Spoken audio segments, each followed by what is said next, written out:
It's the first week of the NHL season, and there have already been a lot of exciting matchups. Our NHL experts, Emmanuel, Tobe, and Mason Stalph, are here to break down all the action. Manny, let me start with you. Alex Ovechkin has opened the season with 2 hat tricks in a row. Is this a statement from the star goal scorer or just a lot of luck? Well, I want to say it's a statement, but I don't think it's something that he'll be able to continue. Yes, it's really impressive that he was able to be the first person in history to ever score back-to-back hat tricks like in their first 2 games, but there's no way he's going to be able to keep up this like speed of play in this. I agree it's a statement, but honestly, I don't care. Win in the playoffs, please. It doesn't matter what you do in the regular season. We've seen Ovi do some incredible things. We've seen the Caps do incredible things.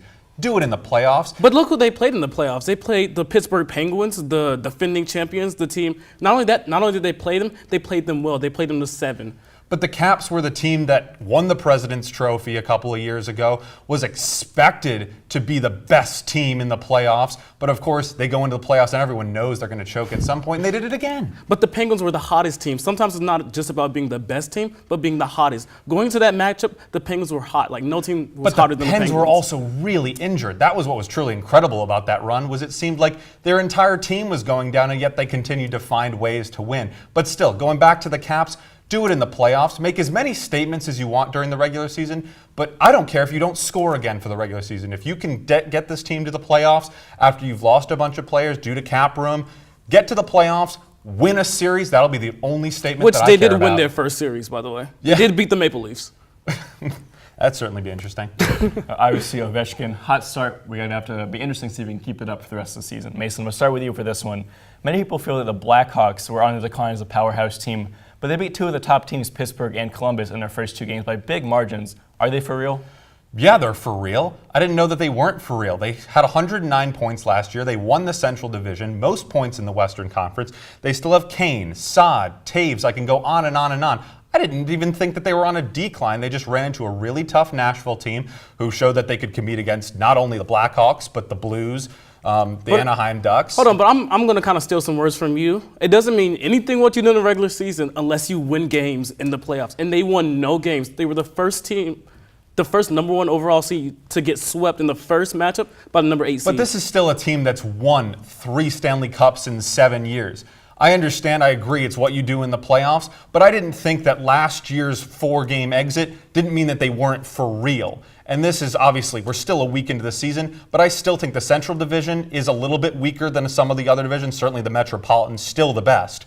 I still think that this team is going to probably run away and win this division. I agree with you, though. Do it in the playoffs. But this is a team that's also getting old. 2 of their 4 defensemen are over 32 years old, and they can't keep up with like the fast-paced. But hockey is one of those Penguins. sports where experience is still the most valuable asset. Look at Jaromir Jagr. The guy's still going. He's up in Calgary now, but the guy's still going. Yes, the younger generation is starting to emerge, but experience and age in hockey is still a precious commodity. But that didn't help them when they played the team. That didn't help them at all.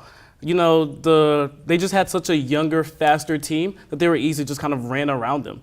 Their defense did not help them at all in that series, especially when they got scored 6-0 at their home. Yeah, it was certainly a tough matchup, and I'll give you that Nashville absolutely made an embarrassment of them, but those 4 games does not mean that this team isn't for real. Mm-hmm. Obviously, Chicago looking to prove that they are still a powerhouse team the rest of this NHL season. All right, Manny, last question. I'm going to start with you. The Maple Leafs, they're fun, they're young. They started the season with dominant 7-2 and 8-5 wins against Winnipeg and New York, respectively.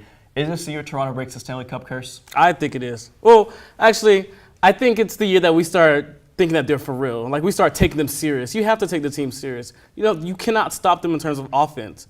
You have Matthews. They just have such a young, talented team. They have depth. Their defense is struggling a little bit, but it doesn't matter if they're able to outscore any team. I agree that we need to take them seriously, but I am not ready to say that this is the year Toronto breaks the curse. I don't even think they're the best team in Canada.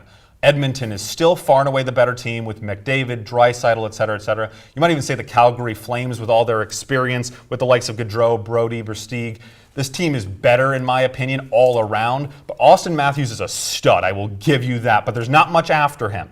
This is still a team we need to certainly take seriously. But in the likes of still Pittsburgh, Edmonton, Calgary, Obviously, there are a bunch of other teams, Anaheim as well, with all that experience. I still think Toronto has a little bit more to go. They need to add more pieces before we can take them as a Stanley Cup competitor. Yeah, but there's no way that you can put Edmonton or any of the other Canadian teams above this team, in my opinion. You can't Look put at Edmonton? No, Edmonton, yes. Okay, they did, but look who they signed, Connor McDavid and Draisaitl, to 2 huge contracts. McDavid's the best player in hockey. I know, but they're not going to be able to pick up pieces to surround them just because they were just spent Stanley Cup- $168 million on those 2 players. They were Stanley Cup finalists last year. What do you mean? They only got better in the offseason. It's still the best player in hockey, one of the best playoff performers last year in Draisaitl, and the runner-up. How are you saying that Edmonton's not better? I just can't see it. All right, well, it remains to be seen whether Toronto can make it happen this year.